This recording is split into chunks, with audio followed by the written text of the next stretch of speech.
Hello everyone, this is Shilpi here.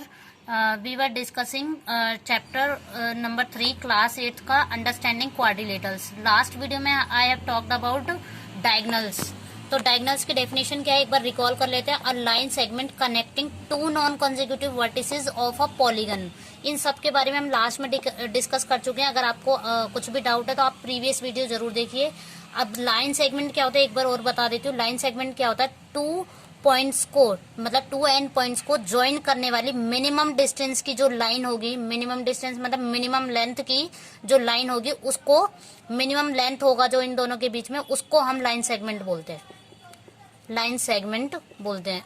आप ये देख सकते हैं, देखो इन दोनों को ज्वाइन करने के लिए कई डिस्टेंस हो सकते हैं. ये वाला डिस्टेंस हो सकता है, ये डिस्टेंस हो सकता है, ये डिस्टेंस हो सकता है, ये डिस्टेंस, ऐसे करके सो मेनी डिस्टेंस हो सकते हैं. लेकिन मिनिमम डिस्टेंस जो इन दोनों को ज्वाइन करता है, उस पॉइंट उन दोनों को जो मिनिमम लेंथ है, उसी लेंथ को हम बोलेंगे line segment. Okay, last video में I told you about diagonals of rectangle यानी क्वाड्रिलेटरल का जो डायगोनल्स बताया था मैंने, कैसे कैसे फॉर्म होते हैं.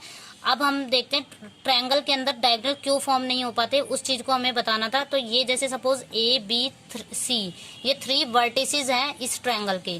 तो मैंने बताया था कि इधर जो डायगोनल है वो क्यों फॉर्म नहीं हो पाते, क्योंकि यहाँ पे देखो अगर मैं इस पॉइंट को पकड़ के रखती हूँ तो इस पॉइंट से आप देखोगे इस पॉइंट के लिए ए बी जो है वो भी कॉन्जिक्यूटिव हो रहा है, तो यहाँ से डायगोनल नहीं बन सकता.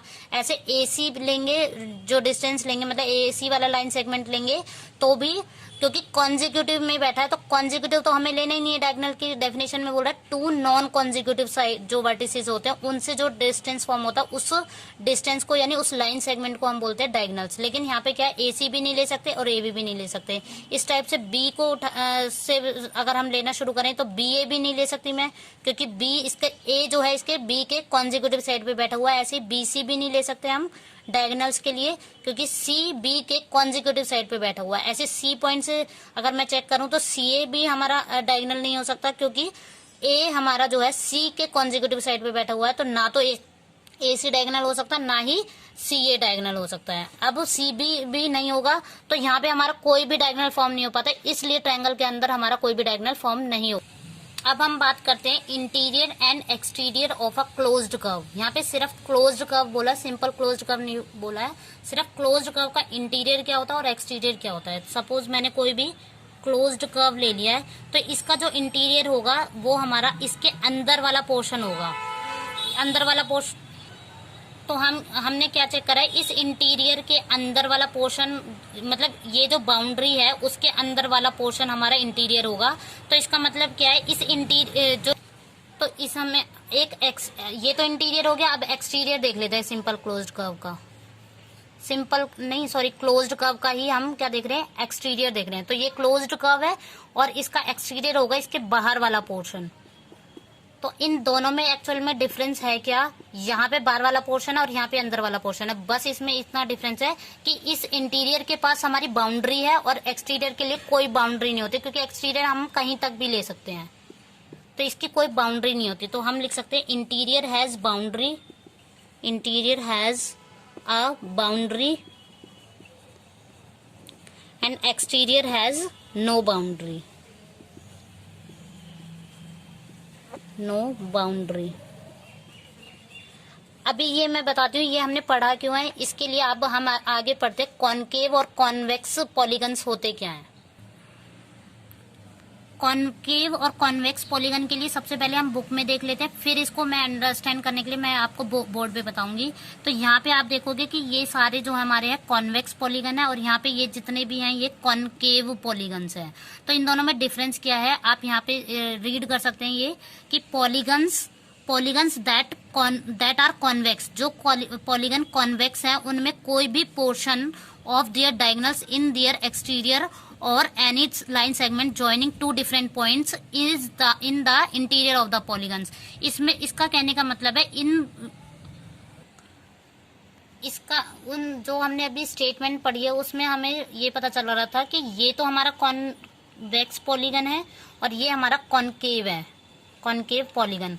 इन दोनों में डिफरेंस क्या है कि इसके अंदर से मैं कोई भी ये जैसे हमारा कॉन्वेक्स पॉलीगन है, तो इसकी मतलब इसमें से मैं कोई भी 2 पॉइंट्स उठाऊं और उनको ज्वाइन करूं, तो आप देखोगे कि ये इसके इंटीरियर पोर्शन में ही अलाई कर रहा है, यानी इसके जितने भी ज्वाइन करने से जो भी लाइन सेगमेंट होंगे वो सारे इसके इंटीरियर में होंगे। आप देखोगे यहाँ से उठा लो कोई भी पॉइंट, यहाँ से उठा लो, तो ये इसके इंटीरियर में अलाई कर रहा है, तो ये भी ये ऐसा। और तो कॉन्वेक्स पॉलीगन वो होते हैं कि जिनके अंदर से हम कोई भी 2 पॉइंट्स, उस पॉलीगन के अंदर से कोई भी 2 पॉइंट्स उठाए उनकी बाउंड्री से और उनसे एक लाइन सेगमेंट ज्वाइन करें, और वो लाइन सेगमेंट पूरा होली मतलब कंप्लीटली इसी के अंदर लाई करेगी, मतलब इसी पॉलीगन के अंदर रहे वो। अब यहाँ से और यहाँ से उठा सकते, तो आप देखोगे कोई भी, अब खुद भी अंदाजा लग जाएगा आपको कि कोई भी 2 पॉइंट्स उठाओगे इस पॉलीगन की बाउंड्री से और उनको ज्वाइन करोगे लाइन सेगमेंट के, तो वो लाइन सेगमेंट सारे इसी के अंदर होंगे। तो ऐसे हर एक पॉइंट्स के लिए ऐसा होना चाहिए, तभी हम उस पॉलीगन को कॉन्वेक्स पॉलीगन बोलेंगे। अब यहाँ पे जो है हमारा कॉनकेव पॉलीगन है, तो यहाँ पे हमारा क्या होगा, कोई ना कोई अगर एक भी बाहर देखो यहाँ से और यहाँ। अब कॉनकेव पॉलीगन्स में देखते हैं कि क्या ऐसा हो पा रहा है कि नहीं हो पा रहा। तो यहाँ पे देखा, ये 2 पॉइंट्स लिए, ये इसके अंदर लाई कर रहे हैं, ऐसे ये और ये पॉइंट्स लिया तो ये भी इसके अंदर लाई। लेकिन यहाँ से और यहाँ से लोगे तो आप इन दोनों पॉइंट्स को ज्वाइन करोगे, तो आपने क्या देखा कि ये जो लाइन सेगमेंट है ये हमारा इस डायग्राम के एकदम बाहर निकल रहा है। तो हम इस तो ऐसा नहीं हो पा रहा ना जैसे कॉन्वेक्स में हो पा रहा था। तो इधर क्या है कि इसकी कोई गारंटी नहीं है कि वो इसके अंदर हो, यानी जब जब हमारा सारे इसके लाइन सेगमेंट किन्हीं भी 2 पॉइंट्स को ज्वाइन करने पे अगर सारा इसके इंटीरियर में लाई करेगा तो हमारा पॉलीगन जो बनेगा वो कॉन्वेक्स होगा, लेकिन अगर उसके एक्सटीरियर में लाई कर जाएगा तो हमारा कॉनकेव पॉलीगन होगा। ऐसा नहीं है कि एक्सटीरियर में ही लाई करना चाहिए, वो इंटीरियर और एक्सटीरियर अगर मतलब पूरा मतलब सारे जो पॉइंट्स है अगर वो इसके अंदर लाई ना करे, मतलब कुछ बाहर भी निकल रहे, तब उस पॉलीगन को हम कॉनकेव पॉलीगन बोलेंगे। ओके, अब स्टेटमेंट दोबारा देख लेते हैं उसी।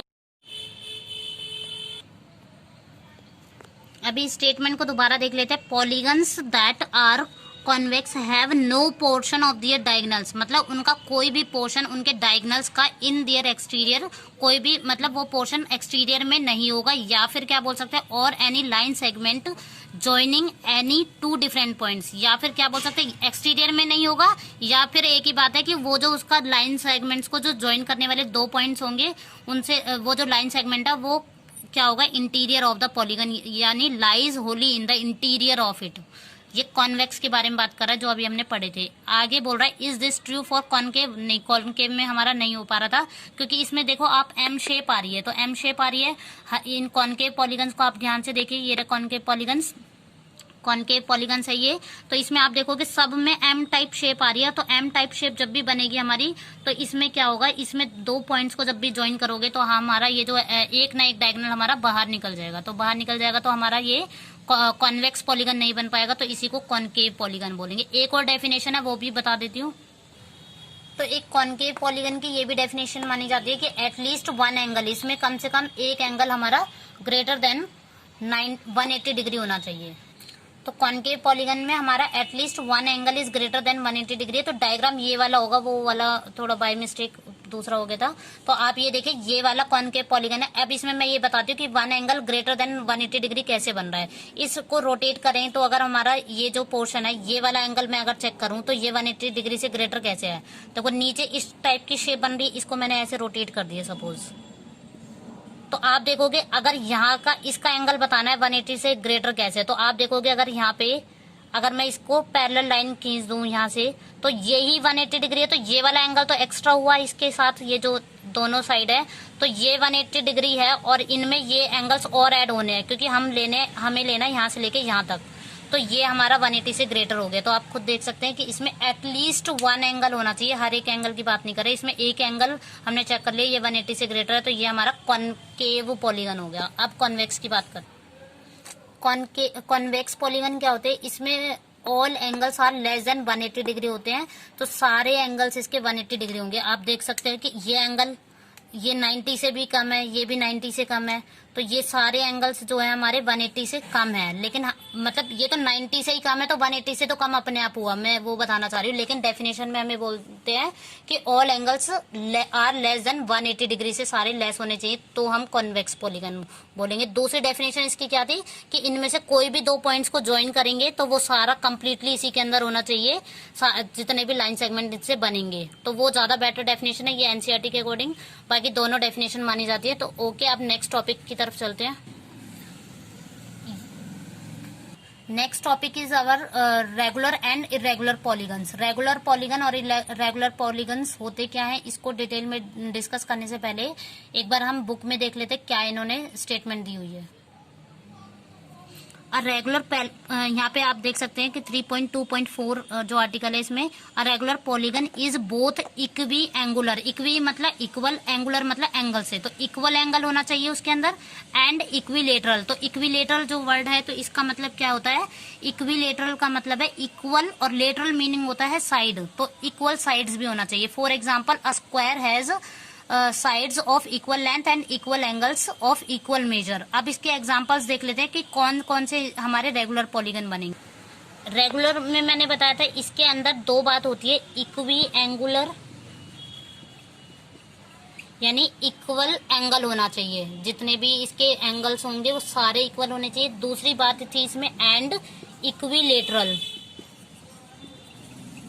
लेटरल का मीनिंग होता है साइड, इक्वी मतलब इक्वल, तो इक्वल साइड्स भी होने चाहिए। जैसे हम यहाँ पे आपने देखा होगा इक्विलेटरल ट्रायंगल के बारे में आपने सुना होगा, तो ये हमारी क्या होती है, इक्विलेटरल ट्रायंगल के अंदर ये side and this one, three sides, all sides are equal होती हैं इसमें, all sides are equal and all angles भी इसमें इक्वल होते हैं। आपको पता है इक्विलेटरल ट्रायंगल का जो हर एक एंगल होता है वो 60 डिग्री होता है, आपने पढ़ा होगा प्रीवियस क्लासेस में।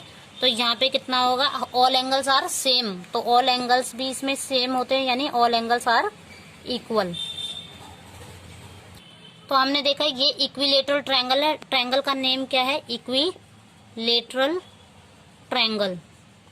तो इक्विलेटरल ट्रायंगल के डेफिनेशन में हमने देखा है कि ऑल साइड्स इक्वल होती हैं and all angles are also equal. तो हमारा ये जो इस टाइप से होगा, तो इसको हम बोल देंगे regular polygon. Okay, regular polygon. ऐसे ही हमने देखा है स्क्वायर, फोर साइड्स के बारे में बात करें तो हमारा स्क्वायर होता है, तो आप देख सकते हैं इसमें ऑल साइड्स आर इक्वल है, यानी इसको बोलते क्या है, स्क्वायर बोलेंगे। और इसके और ऑल एंगल्स 90 डिग्री के होते हैं, हमें पता ही है, तो सारे एंगल्स इसके 90 डिग्री के होते हैं। तो ये भी हमारा क्या हो जाएगा, इसमें भी all sides and all angles, दोनों बात बोलनी है। ऑल मतलब ऐसा नहीं है कि या तो ये बोल लो या ये नहीं, दोनों ही बोलनी है, इसलिए मैंने एंड लगाया। तो हमारा इसमें स्क्वायर में क्या होगा, all sides and all angles equal होते हैं। ऑल साइड हमें पता ही है कि ये सारी, अगर ये 4 है तो सारी 4 होंगी, और एंगल्स हमें पता है ये सारे 90 डिग्री होते हैं। तो इस वाले डायग्राम को भी हम, यानी स्क्वायर को भी हम बोलेंगे रेगुलर पॉलीगन। और कोई भी डायग्राम ऐसे पेंटागन, नोनागन कुछ भी ले सकते हैं, बट सारे एंगल्स और सारे साइड्स अगर इक्वल होंगी तो उन सबको रेगुलर पॉलीगन बोलेंगे। अब इरेगुलर पॉलीगन की बात कर लेते हैं। इरेगुलर पॉलीगन में जनरली वही बोलेंगे जो पॉलीगन रेगुलर ना हो, तो वो इरेगुलर आ जाएंगे सारे। जैसे आप रेक्टेंगल देख सकते हैं, तो हमें पता है ये वाली साइड्स इक्वल होती हैं और ये वाली साइड्स इक्वल होती हैं आपस में, तो ये दोनों आपस में इक्वल होती हैं। तो ये हमारी, क्योंकि रेगुलर की बात कहते हैं तो सारी होनी चाहिए इक्वल, तो ये हमारा क्या रेक्टेंगल है, मतलब जो पॉलीगन्स रेगुलर ना हो वो सारे इरेगुलर में आ जाएंगे, तो ये हमारा क्या हो जाएगा, इरेगुलर पॉलीगन हो जाएगा। ऐसे हम पेंटागन मतलब डिफरेंट साइड के साथ ले सकते हैं। भाई साइड तो इसकी 5 ही है, सपोज इसकी वैल्यू 2, सपोज मैंने एक पेंटागन ले लिया, वो भी डिफरेंट साइड्स है सभी की, तो ये दोनों सपोज 2 है, ये 3 है, ये 4 है, ये 5 है, तो ऐसे करके ये डिफरेंट साइड्स है। तो ये भी क्या है, ये रेगुलर नहीं है, मतलब रेगुलर में तो हमारी ऑल साइड्स इक्वल होनी चाहिए, तो ये भी पॉलीगन कैसा बन जाएगा, हमारा इरेगुलर हो जाएगा। ऐसे कोई भी फिगर आप ले सकते हो, कोई भी डायग्राम, मतलब एक पॉलीगन होना चाहिए और उसकी डिफरेंट साइड हो या डिफरेंट एंगल्स हो, तो वो हमारा इरेगुलर पॉलीगन हो जाएगा। ओके गाइज, अब बात करते हैं एंगल सम प्रॉपर्टी हमारी होती क्या है। अब बात करते हैं एंगल सम प्रॉपर्टी की। ये क्या होती है हमारी, इसकी डेफिनेशन देख लेते हैं। The sum of angles of the sum of measures of 3 angles, मतलब उनको मेजर करें और उनका सम करें तो उनका कितना होगा, 180 डिग्री होगा। तो the sum of measures of 3 angles of a triangle is 180 degree. आप देख सकते हैं एक ट्रायंगल हमने लिया, इसके हम 3 एंगल्स लेंगे। तो कभी भी आपने खुद भी अभी प्रीवियस मैथ जो भी पढ़ा होगा तो आपने देखा होगा कि सबका सम हमारा 180 डिग्री होगा, तीनों एंगल्स का सम, यानी ए बी सी, ये हमारे 3 पॉइंट है। तो angle A plus angle B plus angle C equals to 180 degree, ये आपने पढ़ा होगा। अब इसी पे बेस्ड एक आप ये देख सकते हो कि क्वाड्रिलेटरल्स में एंगल्स का सम क्या होगा। जैसे सपोज मैंने कोई भी जनरली क्वाड्रिलेटरल ले लिया, अब इसको मैं क्या करती हूँ, पहले इसको ट्रायंगल बनाती हूँ। अगर मैं मिनिमम ट्रायंगल बनाना चाहूँ, इसमें से 2 डिस्टिंक्ट ट्रायंगल बन जाएंगे हमारे। एक ट्रायंगल ये बन गया, एक ट्रायंगल ये बन गया। तो हमें पता है इसका, अगर मुझे इस क्वाड्रिलेटरल्स का सम निकालना है कि उनके सारे एंगल्स का सम क्या होगा, तो इसके लिए मैंने इसमें 2 ट्रायंगल फॉर्म कर लिए। तो आप देखोगे इसके अकॉर्डिंग तो 180 डिग्री यहाँ पे बन गया, और यहाँ से ये 3 एंगल्स नीचे, क्योंकि नीचे भी ट्रायंगल फॉर्म हो रहा है तो नीचे भी हमारे 3 एंगल बनेंगे। तो इसके अकॉर्डिंग भी 180 डिग्री हो गया। तो आप चेक करोगे क्वाड्रिलेटरल्स के एंगल्स का, यानी 4 एंगल्स का सम कितना हो जाएगा, 180 प्लस 180 यानी 360 डिग्री होता है उधर। तो ये हमारा 360 डिग्री होता है। अब अगर मैं इसको वैसे देखूं तो हमारा कितना होगा, ऐसे करके यहाँ पे 1 2 3 और 4, ये चारों एंगल्स का सम हमारा 360 डिग्री होता है। वो हमने किससे देखा है, इसी क्वाड्रिलेटरल्स को हमने 2 ट्रायंगल्स में डिवाइड करके और उसका एंगल सम प्रॉपर्टी से हमने ये निकाला है कि 180 डिग्री अबव ट्रायंगल का हो जाएगा, 180 डिग्री लोअर ट्रायंगल का हो जाएगा। इन दोनों का सम करेंगे तो हमारा ये कितना हो जाएगा, 360 डिग्री हो जाएगा। तो हम बोल सकते हैं कि the sum of measures of the 4 angles of a quadrilateral is 180 degree. Okay guys, अगर ये वीडियो आपको अच्छी लगी है तो आप इस वीडियो को लाइक शेयर एंड कमेंट करें। Thank you.